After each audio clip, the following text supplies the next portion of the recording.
Greetings, comrades, and welcome to the eastern border of the United States, that is. Hi from New York. Yeah, I'm on the East Coast, enjoying things that are happening here. I hope that background noises won't hurt you too much, since, well, all the fans in the house are actively working, because, well, there's a heat wave here. And, yeah, it's pretty bad. Tomorrow, apparently, one thing though, if you're here and you're listening to this, you should know that, well, we are gonna go and have a live thing. Tomorrow, from 6 p.m. to 8 p.m., with my presentation being about a half an hour, then some questions going to be answered at Wild Birds on 951 Dean Street, Brooklyn. I'll be talking about this. This is presented by people that organized this as Happiness is Mandatory. Russia's long campaign of aggression in the Baltic states viewed from the ground in Ukraine. Q&A with the Eastern Border Podcast's Kristaps Andrēsons. So I'll be talking about stuff and I'll be explaining things. So if you can be tomorrow at 6 p.m. at 951 Dean Street in Brooklyn, that'd be nice. I think there are ticket prices, which I don't know about really, and we're gonna gather some donations for the drone that we want to send there. And apparently a valid ID is required to enter. Minors under 18 will need a guardian accompanying them. Because, well, yeah, my podcast is tagged as 18 plus, so that's a thing. But, well, hope to see you there. After that, we'll be going to Portland, Maine. And there, we'll be staying until, well, 10th or 11th. Depends on the fact of whether or not there's someone out there from you guys in Boston or in Maine who would like to, see me and hang out a bit, since the bus system is really weird. And then we'll be going to D.C. Well, trying our best to go to D.C., but, and Philly and stuff like that. It's just that public transportation is a bit an iffy issue, and, don't really have much time to focus on all this stuff, so accepting this as it goes on. So yeah, it really depends on your messages. I'll be doing this event later on tomorrow, again at Wild Birds in Brooklyn at 6 p.m. 951 Dean Street. It's going to be great. Please come visit if you're anywhere near. And then going to Maine, so if you can message me about being into Maine, that'd be nice. And of course, after that, we're going to DC. So it's going to be a pretty wild ride. The weird part, though, is that there are still news happening. And haven't really forgot about the war. Igor Girkin, my best enemy, Strelkov, has provided 2 updates on the front line in Ukraine between 6th and 7th of August.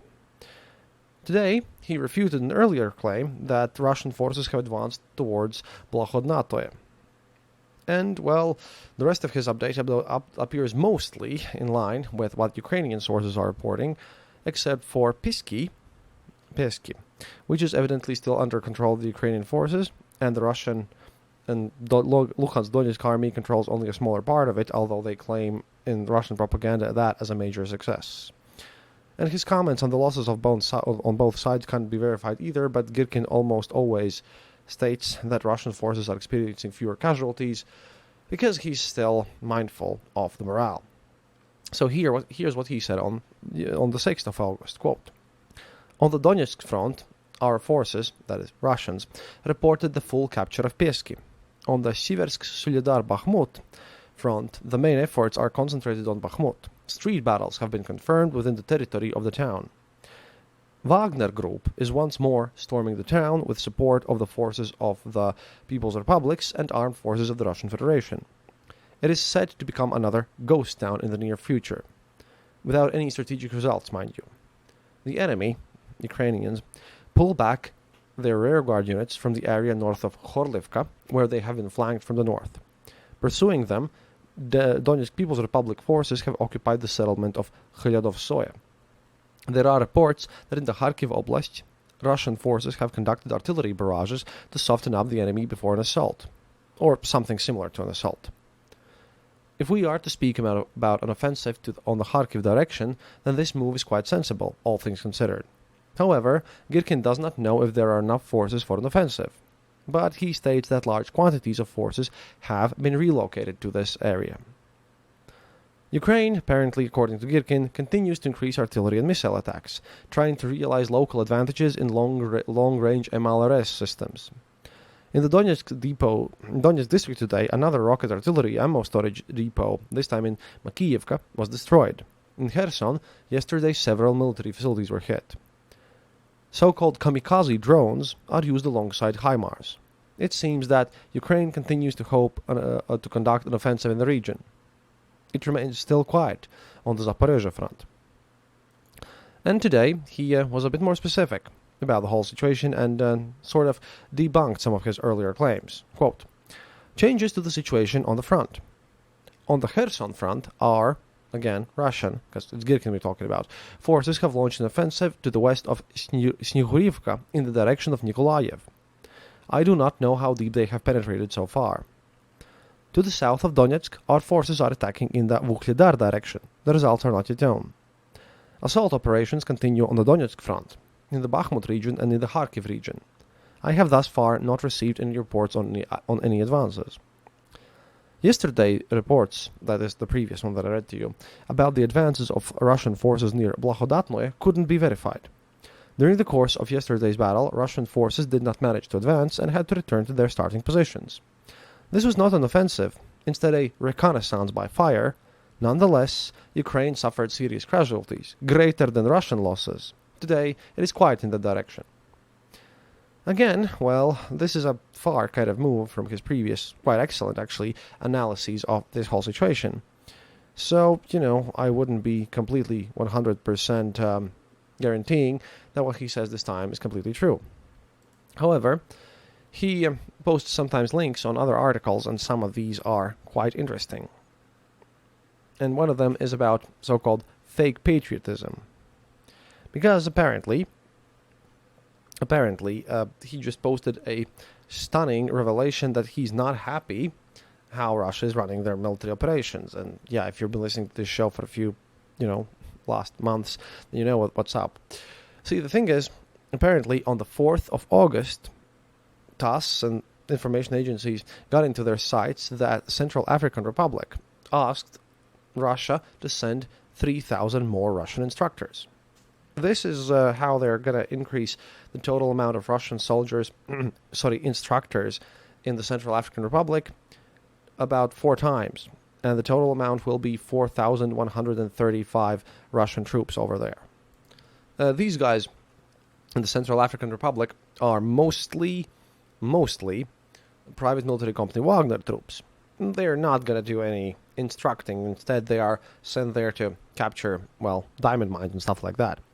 If you remember, it was about 4 years ago when a Russian journalist of mine, who was a war correspondent, he and his team were shot in the Central African Republic by these private warfare company Wagner troops, since, Prigozhin's a greedy person who really doesn't know that much about, people suffering and anything like that.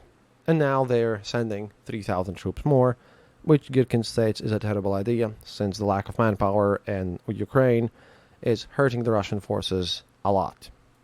But, of course, manpower is not the only problem that Russia is facing, and this comes from the Luhansk volunteer and blogger Murs, the, Panzer Cat guy. I've quoted him previously before, because he describes another problem. The state of radio comms in these, so-called People's Republics is apparently apocalyptic. And, hear in your own, because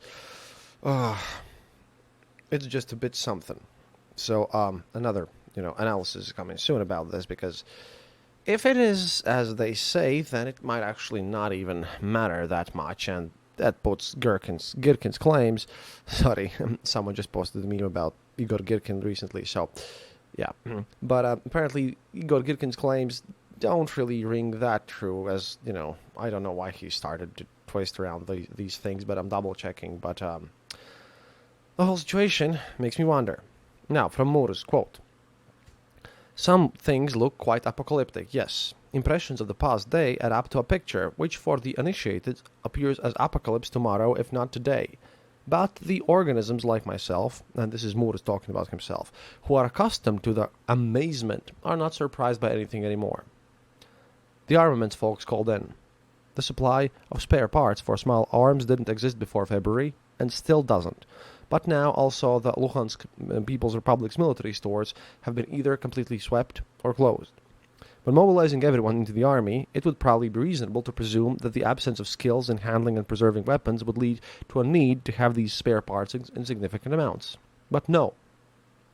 By the way, yes, in the Luhansk People's Republic, another round started of catching the people who are called upon to compensate with their premature deaths or injuries the service incompetency of those who planned this special military operation, and the lack of desire of the Russian Federation to start the mobilization inside Russia. It gets funny at times, like in February. The mobilization of people from telecom companies paralyzed the work of state departments, leading to the entire chain of government agencies to get their stuff together and play it back. Factories, although in places launched with tremendous efforts, can be closed, shut down again, since replacement of the mobilized with, quote, individuals displaced from the liberated territories, end quote, is of course a really fun attraction, but this vicious anecdote has nothing to do with the work in progress. In general, it's fun. Moores doesn't know how many people will be caught this time, but he says, quote, I have a full impression that when by the end of the war and end of the year some form of mobilization will finally start in the Russian Federation, the mobilized Russians will go to fight with, yes, shovel handles. As I already said, reproducing Mikhailov's so-called masterpieces. I was recently in a workshop where the signalmen of the 2nd Army Corps of the Lugansk People's Republic are repairing R-123 and R-173 radio stations from combat vehicles.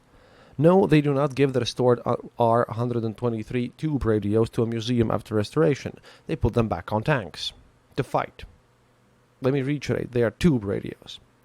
Because the Russian Federation did not prepare for war and there is nothing else to put on tanks, while the Ukrainians, even on their last BRDMs, their combat vehicles have a digital Motorola adapted as a tank intercom, instead of the old junk.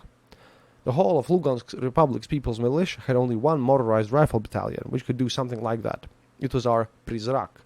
The result was that in 2021, on the training grounds, Motorolas were asking to be taken off and the old junk to be installed, though there were plenty of base and portable digital radio stations for controlling vehicles. Not allowed, they said. Only in late spring of this year, our signalmen, that is, the Lugansk People's Republic, finally found time and brought back the proper comms to vehicles. Now using trophied Libid 1 radios, the transitional platforms, and no less trophied Motorola's, this slowly started happening with neighbors, that is, other units, in singular quantities. And of course, the infantry have nothing but the R-159 to communicate with tanks. Tankmen and artillerymen along the whole front line are frantically looking for at least some portable radios operating in the 30 to 50 megahertz range. Things that the Novorossiya volunteer organization brought before 2022 immediately became a drop in the ocean of things urgently needed yesterday. And of course, it's not even about the numbers on the R-159s, but about the amounts of decent batteries for them and the number of charging devices. Old ones, God knows when made, replaced by devices such as IMAX B6. But these IMAX B6 still need to be bought and brought here, and people taught how to use them. However, signalmen from the tank battalion called next, and now I realize that no one will survive until the problem with radios actually emerges, since headsets have run out too. And no. Moore says here, dear reader, a headset is not a cloth cap with foam inserts protecting the head of a tankman. It's a cloth cap with foam inserts in which a tank intercom device is installed, which connects to the intercom via the appropriate connector. And through this intercom, the tankman speaks to other crewmen and if necessary gets into radio contact with other vehicles, infantry or command. Headphones, throat phones, etc. This all has run out. The working stuffing on the headsets has run out. Everything possible has already been taken off the winter headsets and put into the summer ones. And that ran out too. And there are no supplies. Now, on my part, I'd like to comment here that this probably guarantees the fact that if this war goes into winter, Ukraine's going to start to have some major victories. And only a single, really major victory of Ukrainian side is actually what's necessary to kind of push all these things to a breaking point, which I think we all would be quite inclined to see. At any rate, this is it for today. Yeah, please do come and see me if you're in New York. It's tomorrow. It's on my Twitter page. Please follow me on Twitter at Eastern_border. It's the pinned post. I won't be really pinning this episode, but it's on the pinned post. Go check it out. It's on the Wild Birds, 951 Dean Street in Brooklyn. That's happening tomorrow. And after that, going to Maine, Portland, and after that, gonna go visit DC. Also, would like to plop in my head into Boston, because we're leaving at 19th, and up until then, I would like to see as many of you as possible. We have some gifts for you as well, not like we came open-handed. Whole travel experience was a bit weird, though, because of 4 hours spent in JFK and passport control, and obviously I'm still a bit jet-laggy, because, I don't even know. This thing hits me, well, extremely hard sometimes. It is what it is, but hey, doing my best here. And not forgetting about making new episodes. And of course, as usual, if you would like to support this show, please consider becoming our patron on patreon.com/theeasternborder, or just click the donate button in theeasternborder.lv. But remember that up until the end of August, all that money goes for our drone supply. And, this is where tomorrow's events money is also going to go. Unless you specifically write to me that it's for some other reason, and once again, if I have missed some emails, I'll go and check them out tomorrow morning when I wake up. But I guess right now, for me, it's actually important to sleep and prepare for tomorrow's event. До свидания, товарищи. And as always, remember, happiness is mandatory.